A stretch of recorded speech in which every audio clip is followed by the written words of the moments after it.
Hey everybody, welcome to another episode of Bolts and Boost. So today I installed this Hayden 678 transcooler, and I just want to show you guys what I did because there's not a ton of videos on this.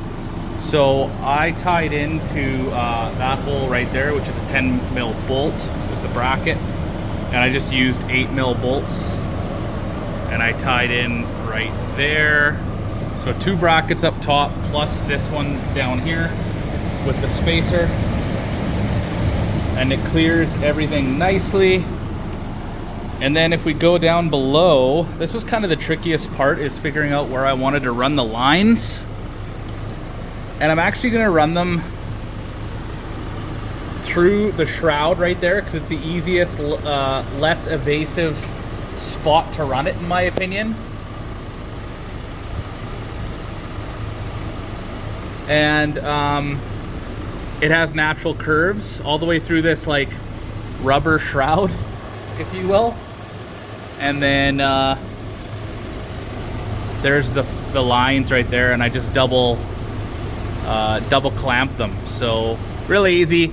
I also, for the to stop contamination and dirt getting into the radiator, I just cut the factory lines and put the Hayden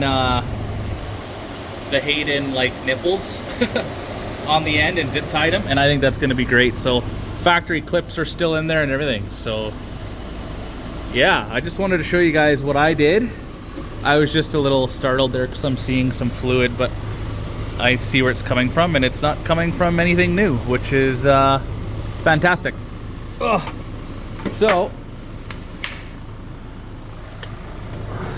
excuse my trying to get up, but yeah, so there it is. If you guys are thinking of doing this, I budgeted a day and I did everything slow, and usually I like doing it slow because everything gets done a lot cleaner and better.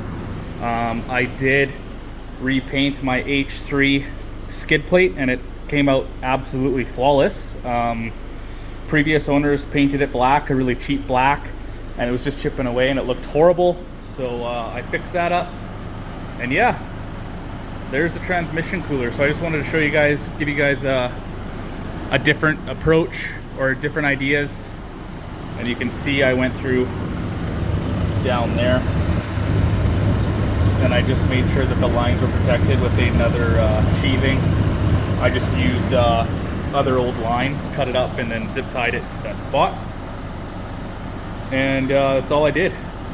So as always, I hope you guys enjoyed the video. If you did, check out other videos on the channel. All right, everybody, have a great weekend. Peace.